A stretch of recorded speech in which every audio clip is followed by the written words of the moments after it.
Good evening, Bahamas. I'm Christina McNeil, and this is NB12 for Tuesday, October 9th, 2012, broadcasting from the Cable 12 studios on Robinson Road. In news tonight, will the question of a national lottery still be included in a referendum?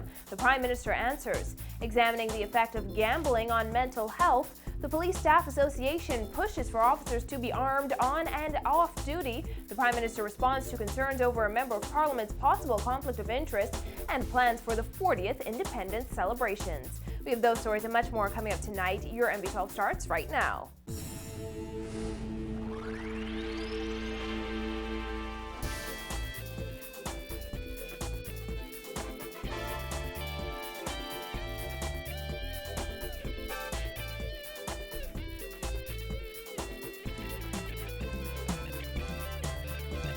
Thanks for joining us. UK consultants concerned the government is considering whether to still include the question of a national lottery in the gambling referendum. The referendum, which could be held before the end of this year, is expected to focus on the legalization of web shops and the establishment of a national lottery. However, Prime Minister Perry Christie told NB12 today that consultants from the United Kingdom have expressed concern about the sustainability of such a lottery in the Bahamas. Vonique Toot reports.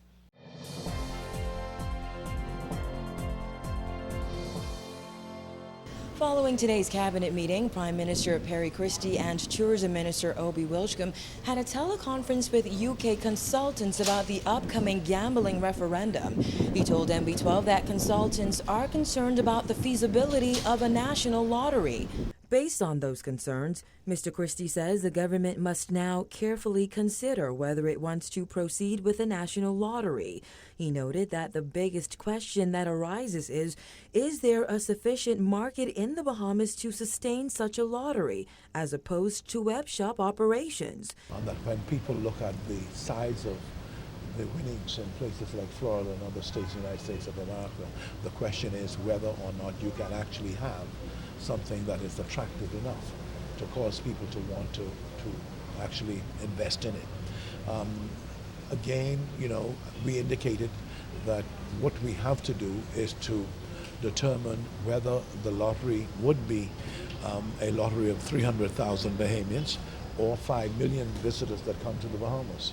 If the national lottery is accessible on the internet, he says another factor to consider is whether mechanisms should be put in place to prevent Florida residents from participating, as it may take away from Bahamians' winnings.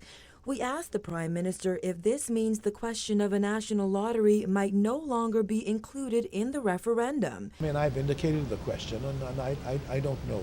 I've asked for specific advice.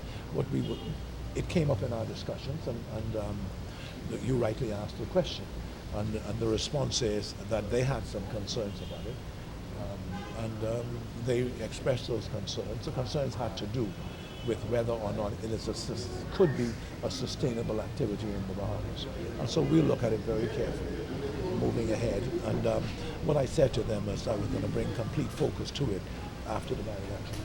Consultants from the United Kingdom met with Mr. Christie on September 19th. Following their visit to the Bahamas, they submitted a report on recommendations for a national lottery to government. The Prime Minister says government has asked for another report, which he expects to receive in the near future. After that, he says he would go to the public with a referendum date and more details. After examining numbers houses in the Bahamas, Mr. Christie says consultants also spoke to the urgency of regulating them. They have given us some reasons to consider why there is some urgency in being able to regulate them. That for really good order in the country and for consistency in terms of how you regulate people who have access to large sums of money. That there is an urgency behind this whole thing, and that we weren't quite aware of, but now we're bringing focus to it. He says consultants also suggested that government change draft laws prepared by the Ingram administration. He once again stressed that he wants to give Bahamians as much information as possible before the referendum, which could take place before the end of this year. The Prime Minister has said he will reveal a date for the upcoming referendum before the North Abaco by-election. Reporting for NB12, I'm Vonique Toot. Well, as the nation waits for Prime Minister Christie to announce a date for the gambling referendum, many people, from politicians to preachers, have weighed in on the matter. During a community forum at Wesley Methodist Church today, noted psychiatrist Dr. Timothy Barrett elaborated on the mental issues associated with gambling. Barrett maintained that his comments were not a statement for or against gambling, but just an informative view of how gambling can become addictive. And many people gamble socially over the course of their lifetime. A percentage of the persons that gamble, however, will develop the condition of pathological gambling with the devastation that this brings. Barrett says statistics indicate that 3 to 5% of the general population will become problem gamblers. Of that number, 1% will become pathological gamblers. Barrett says as gambling has been going on for years under the table, there are already mental issues associated with it. He says those issues should not be ignored, as some studies indicate that gambling can lead to crime and other social issues. These persons need psychological, psychiatric help, and it is our responsibility to make sure that we have it available and provide it for them. Meantime, Christie says he wants to give the public as much information as possible before the referendum. The referendum is expected to ask Bahamians whether they support the creation of a national lottery and/or legalizing numbers houses. Christie adds that the consultants have also met with representatives from local casinos. And one day after Police Commissioner Ellison Greenslade commented on the incident, executives of the Police Staff Association say the shooting of an off-duty cop over the weekend highlights the need for officers to remain armed even when off-duty. Jasmine Bonmi has the details in this report. The recent shooting of an off-duty police officer has executives here at the Police Staff Association sending more than just condolences, saying they want to see police officers armed on a 24-hour basis. This is a hazardous job. It's something what each and every one of us, we decide the route we're going to take. It's something that you just got to love. It's a job you got to love, and the challenges that come with it. And I think for too long, we have been burying our head in the stands in terms of criminal activities going on out there in our society. And it's high time that I think officers be armed on a 24-hour basis. And that's exactly what executives at the Police Staff Association plan to agitate for, according to its president, Sergeant Darrell Weir. Weir says this latest shooting has raised awareness about the issue of safety concerning officers, whether they are on or off duty. Corporal Chester Atherley was reportedly ambushed and shot 6 times around 10:30 Saturday night. NV12 understands that Atherley had just visited his 15-year-old daughter in Woods Alley and was walking to his car when he was approached by the gunman. Weir says the fact that crime has evolved in the country, coupled with what he says is the now undeniable truth that an officer's job never ends, they should remain armed even after their shifts. Days are gone where policemen will just resolve their conflict in a peaceful manner. That all of the day now is guns. They're not using rocks or joint. They're using guns, and we mustn't play the fool and say we don't know what's going on. So just recently, I live in the community. I home sleep at 11 o'clock. Police in the community, no, I'm a police officer. When they have a conflict, they come knock on my door. And it just happened to me a couple of nights ago.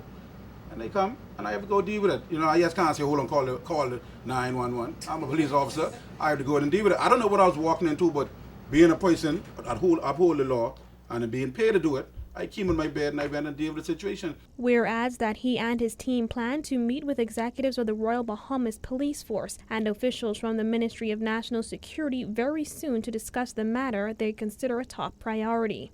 We'll make attempts. We know it's an upcoming holiday weekend, but in short order we'll be meeting with them. Hey, our members' welfare and safety is our paramount concern, because here we have to protect you guys.